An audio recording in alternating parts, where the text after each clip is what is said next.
তো এই গল্পের শুরুতে আমরা দেখতে পারি জ্যাক নামের একটা কিলারকে, যে কিনা একটা রেস্টুরেন্টে বসে একটা অরিগামি বানানোর ট্রাই করছিল। আর তাকে এমনটা করার সময় একটা ছোট বাচ্চা দেখে ফেলে, আর সে ওই বাচ্চাটাকে খুশি করার জন্য বাচ্চাদের মতো বিহেভ করা শুরু করে। তবে তখনই এখানে রাশিয়ান একটা গ্যাংস্টার চলে আসে। তাকে দেখার পরে জ্যাক তার মোবাইলে তার পিকচারটাকে ক্রস চেক করে, আর যখন সেটা কনফার্ম হয়ে যায় যে এই লোকটাই সেই লোকটা, তখন সে সেখান থেকে উঠে হঠাৎই গায়েব হয়ে যায়। আর অন্যদিকে আমরা দেখতে পারি রাশিয়ান সেই গ্যাংস্টাররা একটা রুমের মধ্যে গিয়ে ল্যাপটপের মাধ্যমে মানি ট্রান্সফার করার ট্রাই করছিল। তবে হয়তোবা তারা এই জিনিসটা জানতো না যে জ্যাক তাদেরকে ট্রান্সফার করে দেওয়ার জন্যই এখানে আসছে। যখন তারা মানি ট্রান্সফার করছিল তখন হঠাৎই জ্যাক এসে আক্রমণ করে দেয়, আর সে এক এক করে গুলি করে তাদের সবাইকে উপরেই ট্রান্সফার করে দেয়। আসলে এই রাশিয়ানদের মাঝখানে একটা কোরিয়ান লোক বোরাও ছিল, আর এই বোরা নামের লোকটাকেও জ্যাক শ্যুট করতে 2 সেকেন্ড সময় নেয় না। তবে এরপরে যখন জ্যাক তাদের ল্যাপটপ এবং টাকা পয়সা সেখান থেকে ওঠানোর ট্রাই করছিল, তখন হঠাৎই সেই গেটের কাছে কিছু শব্দ শুনতে পারে। এই জন্য সে পাগলের মতো গেটের উপরে গুলি করা শুরু করে। তবে যখন সে গিয়ে গেটটা খুলে, তখন সে দেখতে পারে এখানে সেই ছোট বাচ্চাটা দাঁড়িয়েছিল, যার বুকের মধ্যে একটা গুলি ঢুকেও গিয়েছিল, যেই জন্য এই বাচ্চাটার কয়েক সেকেন্ডের মধ্যেই মৃত্যু হয়ে যায়। আর এই ব্যাপারটা দেখার পরে জ্যাক নিজেও পুরোপুরি ট্রমার মধ্যে চলে যায়। এরপর পরদিন সকালবেলা জ্যাকের বন্ধুরা জ্যাকের বাসায় চলে আসে তাকে নেয়ার জন্য। তবে তারা দেখতে পারে জ্যাক প্রচণ্ড বাজে অবস্থায় সেখানে পড়েছিল। এই জন্য তারা নিয়ে প্রথমে তাকে গোসল করায়, এরপর তাকে রেডি করে তাদের বস চুয়ের কাছে নিয়ে আসে। এখন কালকে রাতে এত বড় একটা ভুল করার পরে জ্যাক আর কোনোভাবেই এই কাজটা করতে চাইছিল না। এই জন্য সে তার বস চুইকে বলে সে এই জায়গাটা ছাড়তে চায়, আর এই সমস্ত কাজের মধ্যে সে কোনোভাবেই নিজেকে ইনভলভ রাখতে চায় না। তবে আমরা দেখতে পারি তার বস চুই তাকে বলে যে কালকে রাতের বেলায় তুমি যেই ভুলটা করেছো সেটার মাসুল তোমাকে গুনতে হবে না। তবে তুমি কালকে রাতের বেলায় যেই কোরিয়ান লোকটাকে মেরেছো, মানে বোরা নামের যেই লোকটাকে শ্যুট করে মেরেছো, সেটার জন্য তোমাকে বড় পরিণতি ভোগ করতে হবে। তবে আসলে জ্যাক ব্যাপারগুলো কিছুই বুঝতেই পারছিল না, এই জন্য সে প্রশ্ন করে আসলে সে কে ছিল। তখন তার বন্ধু তাকে বলে যে আসলে বোরা হচ্ছে গিয়ে জনের অ্যাসিস্ট্যান্ট। তবে এখন এই জনটাকে, আসলে জনটা হচ্ছে গিয়ে সেই লোকটা যে কিনা চুয়ের মতো বিভিন্ন বড় বড় গ্যাংস্টারদের ব্ল্যাক মানিগুলোকে হোয়াইট করার কাজ করে। আসলে কিছুদিন আগে জন চুয়ের 100 মিলিয়ন ব্ল্যাক মানি হোয়াইট করে সেগুলোকে একটা অন্য অ্যাকাউন্টে দিয়েছিল। তবে তার অ্যাসিস্ট্যান্ট বোরা সেই অ্যাকাউন্টের সমস্ত তথ্যগুলো চুরি করে সেই অ্যাকাউন্টটাই রাশিয়ানদের কাছে সেল করতে চাইছিল। তবে জ্যাক গিয়ে সেই ডিলটাকে তো থামিয়ে দিয়েছে, তবে সে বোরাকে মেরে সবচেয়ে বড় ভুলটা করে ফেলেছে। কারণ চুয়ের যেই 100 মিলিয়ন ডলারের অ্যাকাউন্টটা ছিল সেটার সমস্ত তথ্য এবং ফাইলগুলো সব কিছু বোরার কাছেই ছিল। এখন যেহেতু সে বোরাকে মেরে ফেলেছে, এখন চুয়ের সেই 100 মিলিয়ন ডলার অ্যাকাউন্টটা গায়েব হয়ে গেছে। মানে এখন সেটার ফাইল কোথায় আছে এবং অ্যাকাউন্টের ইনফরমেশনগুলো কোথায় আছে সেগুলো চুই তো জানেই না, বরং জনও জানে না। এই জন্য এখন তাদেরকে যেই কোনো ওয়েতে তাদের সেই অ্যাকাউন্টের ডিটেল এবং ফাইলগুলো খুঁজে বের করতে হবে। তবে বোরা মৃত্যুর আগে 3টা লোককে মেল করেছিল, যেখানে এই 2টা ছিল তার বন্ধু আর একটা ছিল তার ওয়াইফ কিম। এখন চুই অলরেডি সেই 2টা লোককে মারার জন্য পেছনে কিলার লাগিয়ে দিয়েছে। তবে সে জ্যাককে অর্ডার দিয়ে বলে যাতে করে সেই গিয়ে কিমকে শেষ করে। তবে শেষ করার আগে অবশ্যই তার থেকে সেই ফাইল এবং অ্যাকাউন্টের ডিটেলগুলো নিয়ে আসে। সেই সাথে সে তাকে আরও একটা ইনফরমেশন দিয়ে দেয়, সেটা হচ্ছে তুমি কালকে রাতের বেলায় যেই মেয়েটাকে খুন করেছিলে সেই মেয়েটার অন্য কেউ ছিল না, সেই মেয়েটা ছিল কিম এবং বোরারি মেয়ে। তো এখন জ্যাক তার বস থেকে তার মিশনটাকে পুরোপুরি বুঝে নিয়ে সেখান থেকে সোজা বাসার দিকে ব্যাক করে। আর বাসায় আসার পরে সে একটা মদের বোতল নিয়ে একটা বক্সের মধ্য থেকে তার মায়ের পিকচারটা বের করে, আর মদ খেতে খেতে তার মাকে গালিগালাজ করা শুরু করে। তবে সে এমনটা কেন করছে সেই ব্যাপারটা একটু সামনে গেলেই আমরা বুঝতে পারবো। এদিকে পরদিন সকালবেলা বোরার ওয়াইফ কিম চলে আসে তার অফিসে। আসলে আমরা জানতে পারি সে হচ্ছে একটা ইনভেস্টমেন্ট কোম্পানির ম্যানেজার। তবে তার মালিক আর অন্য কেউ না, সেটা হচ্ছে জন। আসলে জন তার অফিসের রুমটাকে পুরোপুরি সিসিটিভি ক্যামেরা দিয়ে ঢেকে ফেলেছিল, কারণ জন এটা সন্দেহ করছিল যে বোরা হয়তোবা মৃত্যুর আগে অ্যাকাউন্টের ডিটেলগুলো কিমকে বলে গিয়েছে। আর এই জন্যই সে ক্যামেরার মাধ্যমে এই জিনিসটা বের করার ট্রাই করছিল যে আসলে সেই অ্যাকাউন্ট ডিটেলগুলোর মাধ্যমে সে কোনো অ্যাক্টিভিটি করার ট্রাই করে কিনা। যদি সে করার ট্রাই করে তাহলে জন খুব সহজেই সেগুলো দেখতে পারবে, আর সেগুলোর মাধ্যমে সে যে কোনো অ্যাকশন নিতে পারবে। এদিকে এয়ারপোর্টে জনের লোকজন জ্যাককে রিসিভ করার জন্য চলে আসে, আর জ্যাককে যখন তারা পেয়ে যায় তখন তাকে নিয়ে সোজা চলে আসে তার স্পেশাল রুমটার মধ্যে, যেটার মধ্যে বালু দিয়ে ভরা ছিল। এদিকে কিম অফিসের মিটিং শেষ করে সোজা হসপিটালে চলে আসে। এখানে তার মা প্রচণ্ড অসুস্থ অবস্থায় পড়েছিল, আসলে সে তার জীবনের শেষ নিঃশ্বাসগুলো নিচ্ছিল। তবে তখন আমরা দেখতে পারি তার ডক্টর বন্ধু পেছন থেকে এসে তাকে ইশারাতে সিগারেট খাওয়ার কথা বলে নিয়ে যায়। এরপর যখন তারা দুজন সিগারেট খেয়ে গল্পগুজব করছিল তখন সে তার বন্ধুর থেকে কিছু স্লিপিং পিলও নিয়ে নেয়। অন্যদিকে জ্যাক এই শহরে আসার সঙ্গে সঙ্গেই তার কাজটা শুরু করে দিয়েছিল। সে প্রত্যেকটা জায়গায় কিমকে ফলো করছিল, মানে কিমের রুটিনটাকে বোঝার ট্রাই করছিল, যাতে করে যেই কোনো সময় সুযোগ পেয়ে গেলে সে তাকে সেখানেই শেষ করতে পারে। এরপরে পরদিন সকালবেলা কিমকে পুলিশ স্টেশনে ডাকা হয়। আর যখন সে সেখানে যায় তখন পুলিশ তাকে বোরার ইললিগাল কাজকর্ম সম্পর্কে তাকে জিজ্ঞাসাবাদ করা শুরু করে, কারণ পুলিশের সন্দেহ ছিল যে তার ওয়াইফ হিসেবে সে হয়তো এই সমস্ত কাজগুলো জানে। তবে আমরা দেখতে পারি কিম তাদেরকে সরাসরি না করে দিয়ে বলে যে আমি শুধুমাত্র আমার মৃত মেয়ের কাপড় চোপড়গুলো ফেরত চাই, এর বাইরে আর আমি কিছুই চাই না। অন্যদিকে বোরার সাথে তো আমার 2 বছর ধরে কথাই হয় না, সো তার ইললিগাল কাজকর্ম সম্পর্কে আমি কী বা জানবো। অন্যদিকে যখন কিম তার রুমে ছিল না তখন জ্যাক লুকিয়ে তার রুমের মধ্যে চলে আসে। আর অনেকক্ষণ ধরে খোঁজাখুঁজি করার পরে ফাইনালি এখানে সে একটা লকার পেয়ে যায়, যেই লকারটাকে খুলতে হলে কিমের ভয়েসের দরকার, মানে এখানে ভয়েস পাসওয়ার্ড দেয়া আছে। এই জন্য সেখান থেকে জ্যাক সোজা হসপিটালে চলে আসে, যেখানে কিম তার মাকে পরিষ্কার করছিল। এরপর যখন সে ওয়াশরুমে চলে আসে তখন জ্যাক লুকিয়ে তার ফোনটাকে নিয়ে নেয় আর তার হ্যাকিং সিস্টেমটা তার ফোনের মধ্যে ইনস্টল করে দেয়, যাতে করে তার ফোনটা হ্যাক করে তার ভয়েস কালেক্ট করে সে সেই ভয়েস দিয়ে লকারটা খুলতে পারে। অন্যদিকে সুয়ের লোকজন বোরার সেই 2টা ফ্রেন্ডকে ধরে তাদের টর্চার করে তাদেরকে ফাইনালি মেরেই ফেলে। যার মানে এই জিনিসটা আমরা বুঝতে পারি যে তারা কোনো তথ্য তাদের থেকে কালেক্ট করতে পারেনি, এই জন্যই তারা তাদেরকে মেরে ফেলেছে। এখন শুধুমাত্র কিমই জীবিত আছে এমন একজন হিসেবে যার কাছে সেই অ্যাকাউন্টের তথ্যগুলো থাকতে পারে, আর সেই ফাইলটাও হয়তোবা তার কাছেই আছে। এদিকে জ্যাক যেহেতু কিমের মোবাইলটা অলরেডি হ্যাক করেই ফেলেছিল, এই জন্য সে কিমের সমস্ত অ্যাক্টিভিটিগুলো ভালো করে পর্যবেক্ষণ করতে পারছিল। এই জন্য সে শুনতে পারে যে কিম আসলে তার মেয়েকে অনেক বেশি মিস করে বারবার করে তার ভয়েস রেকর্ডিংগুলো শুনছিল, যেই জিনিসটা বারবার করে জ্যাকও শুনছিল। এই জন্য তার গিল্ট আরও বেশি বেড়ে যাচ্ছিল। সে বারবার করেই চিন্তা করছিল যে কিভাবে তার একটা ছোট্ট ভুলের জন্য কিম তার মেয়েকে হারিয়ে এত বেশি ইমোশনাল হয়ে গেছে। এই জন্য এখন সে চিন্তা করে যে যেই কোনো ওয়েতে তাকে খুব দ্রুত এই মিশনটাকে কমপ্লিট করতে হবে, যাতে করে সারা জীবনের জন্য সে এই কাজটাকে ছেড়ে দিতে পারে। এরপর যখন জ্যাক তাকে ফলো করতে করতে লিফটের মধ্যে চলে আসে তখন লিফটে একটু সমস্যা হওয়ার সঙ্গে সঙ্গেই তাদের মধ্যে একটু কথাবার্তা শুরু হয়ে যায়। আর এই কথাবার্তাগুলো জ্যাক তার মোবাইলে রেকর্ড করে ফেলে। এখান থেকে বের হয়ে কিম চলে আসে পুলিশ স্টেশনে তার মেয়ের জিনিসপত্রগুলো নেয়ার জন্য। এখানে আসলে তার মেয়ের জামা কাপড়ের পাশাপাশি একটা ছোট্ট মোবাইল ফোনও ছিল। এই জন্য কিম সমস্ত জিনিসপত্রগুলো নিয়ে তার অফিসে চলে আসে। আর যখন সেই মোবাইল ফোনটাকে ভালো করে লক্ষ্য করে তখন সে মোবাইল ফোনের সাথে লাগানো আরও একটা জিনিস পেয়ে যায়। তবে আসলে এই জিনিসটা কোনো খেলনা জিনিস ছিল না, এইটা ছিল একটা আসল পেন ড্রাইভ।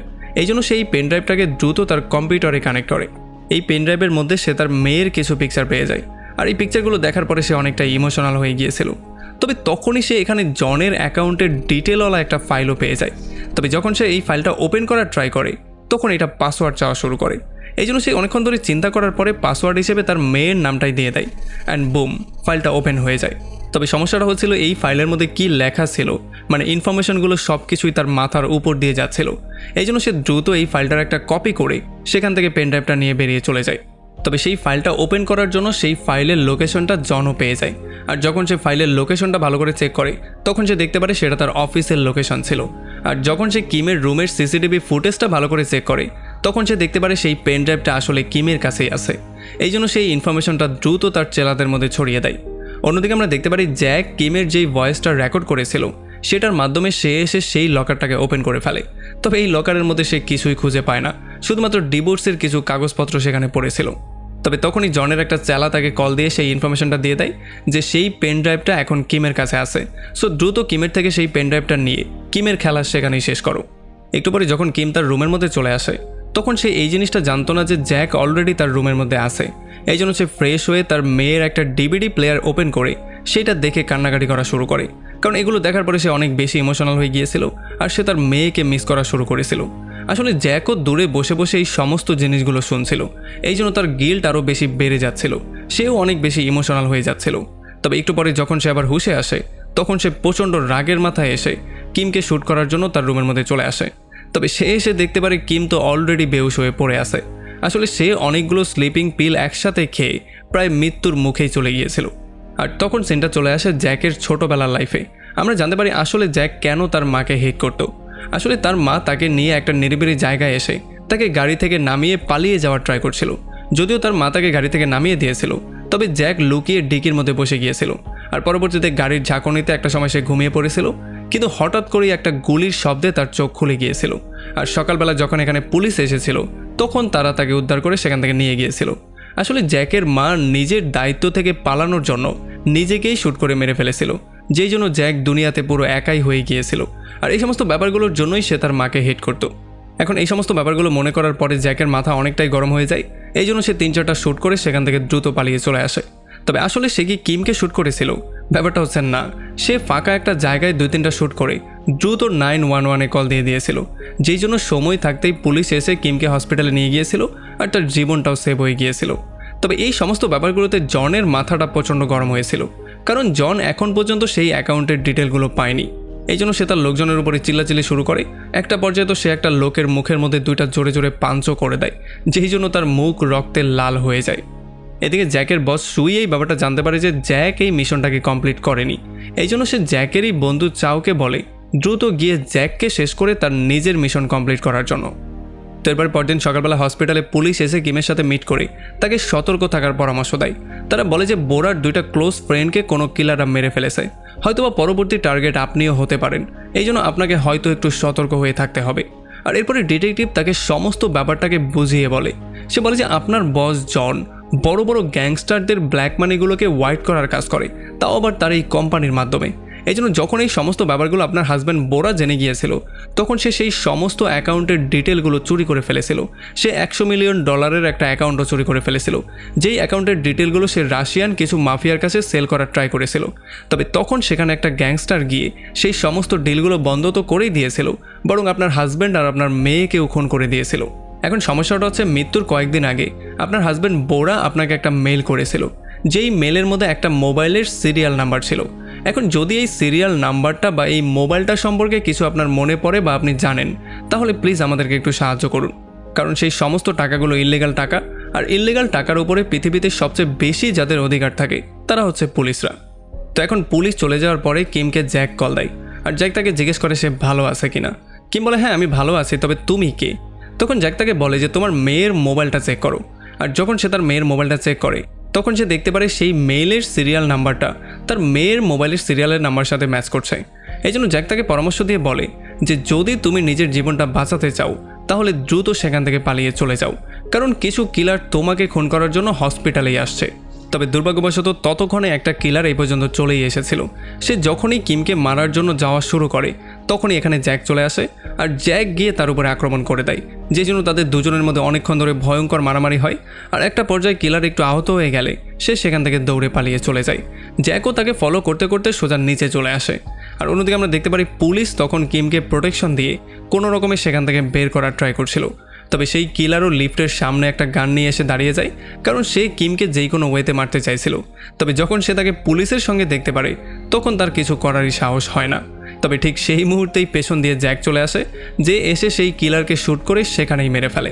আর তখনই জ্যাকের কাছে জ্যাকের বন্ধু চাওয়েরও কল চলে আসে, যে কিনা তাকে স্পষ্ট করে বলে যে আমার বন্ধু তুমি এখন রেডি হয়ে যাও, কারণ তোমাকে উপরে পাঠানোর দায়িত্ব আমাকেই দেয়া হয়েছে। এদিকে পুলিশ কিমকে নিয়ে একটা স্পেশাল লোকেশনে চলে আসে, যেখানে তাদের পার্সোনাল একটা হ্যাকার ছিল, যেই হ্যাকারের মাধ্যমে তারা জনের সমস্ত লেনদেনগুলোকে ফ্রিজ করতে চাইছিল।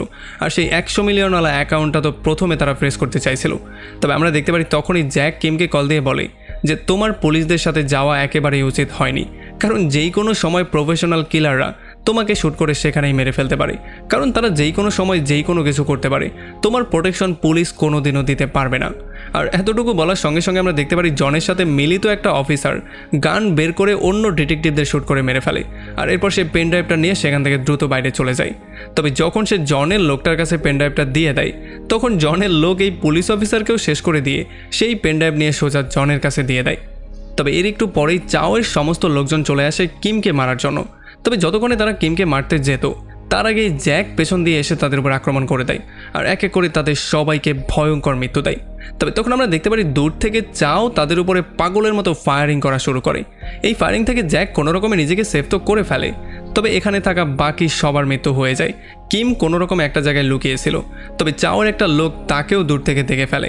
এই জন্য যখন সে তাকে মারার জন্য যাচ্ছিল, ঠিক সেই মুহূর্তে জ্যাক এসে তার উপরেও আক্রমণ করে দিয়ে শেষ পর্যন্ত তাকেও সে মেরে ফেলে।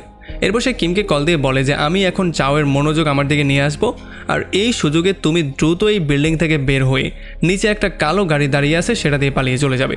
তবে আসলে কিম এই জিনিসটা জানতো না যে এই অপরিচিত লোকটা কেন তাকে সাহায্য করছে, মানে বারবার কেন তার জীবন সেভ করছে। তখন জ্যাক তাকে বলে যে এখন শুধুমাত্র এতটুকু জেনে নাও যে তোমার মেয়ের যখন মৃত্যু হয়েছিল, তখন আমি ঠিক সেই জায়গাতেই দাঁড়িয়েছিলাম। এখন তোমার জন্য এতটুকুই যথেষ্ট। বাকি যদি আমরা এখান থেকে বেরিয়ে যেতে পারি, তাহলে আমি তোমাকে সমস্ত ব্যাপারটা বুঝিয়ে বলবো। আর এরপর সে তার নামটাও বলে দেয় যে আমার নাম হচ্ছে জ্যাক। তো এরপরে জ্যাক আর চাওয়ের মধ্যে ফায়ারিং শুরু হয়ে যায়। আর এই ফায়ারিংটা খুবই ভয়ঙ্কর রকমের সুন্দর ছিল, মানে এটা দেখতে খুবই ভালো লাগছিল, যদিও খুবই ব্রুটাল একটা ফায়ারিং ছিল। আমরা দেখতে পারি চাওয়ের লোকজনও জ্যাকের উপরে ফায়ারিং করা শুরু করে, তবে জ্যাক কোনো রকমের নিজেকে প্রোটেকশন দিয়ে সেখান থেকে ব্ল্যাক কারটা নিয়ে পালিয়ে চলে আসে। গাড়িতে গিয়ে সে দ্রুত কিমকে কল দেয়, তবে যতক্ষণে কিম সেই গাড়ি পর্যন্ত পৌঁছাতো তার আগেই চাওয়ের লোকজন মাঝপথেই তাকে ধরে ফেলে আর তাকে কিডন্যাপ করে সেখান থেকে নিয়েও যায়। এরপরে চাও জ্যাককে কল দিয়ে বলে যে কিম এখন আমার কাছে আছে, যদি তুমি তাকে জীবিত পেতে চাও তাহলে দ্রুত জনের সেই অফিসে চলে আসো, কারণ তোমার সাথে সেখানেই আমার দেখা হতে যাচ্ছে। আর আমরা দেখতে পারি জ্যাক জনের অফিসে যাওয়ার আগে তার রুমের মধ্যে চলে আসে আর এখানে নিজেকে একটু মলমপট্টি করে সেখান থেকে সোজা সে পুলিশকে কল দেয়। পুলিশকে সে বলে যে আজকে জনের অফিসে একটা বিশাল বড় ব্লাস্ট হতে যাচ্ছে, আর ব্লাস্টের প্রমাণ হিসেবে সে তার নিজের রুমটাকেই ব্লাস্ট করে উড়িয়ে দেয়। আর এত ভয়ঙ্কর একটা ব্লাস্টের শব্দ শোনার পরে সমস্ত পুলিশরা জনের অফিসে চলে আসে আর অফিসটাকে চারপাশ থেকে ঘিরে ফেলে। আর এই সমস্ত ব্যাপারগুলো দেখার পরে জন তার সমস্ত টাকাগুলো অন্য অন্য অ্যাকাউন্টে ট্রান্সফার করা শুরু করে, তবে খুব শীঘ্রই পুলিশ এখানে জ্যামার লাগিয়ে সমস্ত কমিউনিকেশন ডিভাইস বন্ধ করে দেয়। আর এই সমস্ত ব্যাপারগুলো দেখার পরে চাওয়ার তার লোকজন এটা ক্লিয়ারলি বুঝতে পারে যে জ্যাক হয়তোবা নতুন কোনো প্ল্যান আটা শুরু করেছে। এই জন্য তারা বুঝতে পারে যে হয়তোবা জ্যাক এখানেই আছে। তারা অফিসের মধ্যে জ্যাককে খোঁজা শুরু করে আর একটা পর্যায়ে যখন তারা জ্যাককে পেয়ে যায় তখন তাদের মধ্যে ভয়ঙ্কর রকম মারামারি শুরু হয়ে যায়। তবে এই মারামারির মধ্যেও জ্যাক এক এক করে তার লোকজনকে মেরেই যাচ্ছিল। এদিকে কিম তার অফিসের রুমের মধ্যে গিয়ে সেই পেনড্রাইভের সমস্ত অ্যাকাউন্টগুলোর তথ্যগুলোকে ভালো করে রিড করে সেগুলোর মাধ্যমে এক এক করে প্রত্যেকটা অ্যাকাউন্ট ডিলিট করে দেয়। মানে জনের যতগুলো অ্যাকাউন্ট ছিল সবগুলো অ্যাকাউন্ট সে একসাথে ডিলিট করে দেয়। আর এই সমস্ত ব্যাপারগুলোর জন্য জনের লেনদেন মাঝখানে স্টপ হয়ে যায়। আর এগুলো দেখার পরে জনের লোকজনও পুরোপুরি শক্ট হয়ে যায়। জনের একটা লোক যখন তার কাছ থেকে তার ভাগের টাকাটা চাওয়া শুরু করে তখন জন তাকে হুমকি দিয়ে বলে যে যদি তুমি জীবিত থাকতে চাও তাহলে দ্রুত এখান থেকে পালিয়ে চলে যাও। তবে এইটা শোনার পরে তার মাথা এতটাই গরম হয়ে যায় যে সে একটা চাকু বের করে জনকেই সেখানে মেরে ফেলে। এদিকে ফাইট করতে করতে জ্যাকের অবস্থা অনেকটা খারাপ হয়ে গিয়েছিল, মানে সে অনেকটাই আহত হয়েছিল। তবে তবুও সে ব্রেইনের ইউজ করে চাওয়ের অন্য একটা লোককে ব্লাস্ট করিয়েই মেরে ফেলে। তবে এইবার চলে আসে চাওয়েসের পালা। চাওয়েস যখন এসে জ্যাকের সঙ্গে মারামারি শুরু করে তখন সে প্রথমে তো তাকে গুলি করে মারার ট্রাই করে, তবে একটা গুলিও সে তার গায়ে লাগাতে পারে না। আর এরপর যখন তাদের মধ্যে মারামারি শুরু হয়ে যায় তখন জ্যাক তার ব্রেইনের ইউজ করে সিলিংয়ে থাকা একটা ভারী জিনিস সোজা চাওয়ের উপরে এনে ফেলে, যেই জন্য চাওয়ের হালুয়া টাইট হয়ে যায়। এদিকে জনের সেই লোকটা অনেক কষ্টে কিমকে খুঁজে বের করে আর কিমের কাছ থেকে সেই পেনড্রাইভটা আদায় করার ট্রাই করে। তবে যখন সে গিয়ে তাকে মারার ট্রাই করছিল তখন কিমের হাতে একটা চাকু চলে আসে আর এই চাকুটা সে তার ঘাড়ের মধ্যে ঢুকিয়ে দেয়। এদিকে জ্যাকের অবস্থাও প্রচণ্ড খারাপ হয়েছিল, তবে সে তখন ওয়াকি টকিতে কিমকে বলে যে এখন তোমাকে মারার জন্য উপরের ফ্লোরে একটা লোক আসবে, আর এই লোকটাই হচ্ছে সেই লোকটা যে কিনা তোমার মেয়েকে মেরেছিল। এখন কিম এটা শোনার পরে তার মাথা এত বেশি গরম হয়ে যায় যে সে প্রতিশোধ নেয়ার জন্য একটা গানই পয়েন্ট করে রাখে। আর তখনই তার গানের সামনে জ্যাক নিজেই চলে আসে, যেই জন্য কিম তার উপরে পাগলের মতো গুলি করে তার অবস্থা সেখানে অনেক খারাপ করে দেয়। আর যখন চাও এসে দেখতে পারে তার বন্ধুর এমন অবস্থা হয়ে গেছে, মানে তার বন্ধু একেবারে মৃত্যুর মুখে চলে গেছে, তখন সে কিমকে শ্যুট করে মারার ট্রাই করে। তবে জ্যাক তাকে সেখানেই আটকে দেয়, কারণ আসলে জ্যাক নিজেই চাইছিল কিমের হাতে মরতে, কারণ সে যে তার মেয়েকে মেরে ফেলেছে এই গিল্ড থেকে সে এখন পর্যন্ত বেরিয়ে আসতে পারছিল না। এখন মৃত্যুর ঠিক আগ মুহূর্তে জ্যাক আর কিম একে অন্যের দিকে শুধু তাকিয়েই ছিল। কিম এই জিনিসটা বুঝতেই পারেনি যে সে তার মেয়ের খুনির পাশাপাশি তাকে বাঁচানোওয়ালা সেই লোকটাকেও মেরে ফেলেছে। আর জ্যাকও তাকে তেমন কিছু না বলেই তার বন্ধুর হাত ধরেই শেষ নিঃশ্বাস ত্যাগ করে। আর কিম বারবার করে ওয়াকি টকিতে সেই লোকটাকে খুঁজছিল যেই লোকটা এতক্ষণ ধরে তাকে সাহায্য করছিল, তবে আসলে যে সেই লোকটা মারা গিয়েছে তাও আবার তার হাতে, সেই ব্যাপারটা তো সে জানতোই না। আর এমন একটা ইমোশনাল পয়েন্টে এই পুরো মুভিটা এখানে শেষ হয়ে যায়।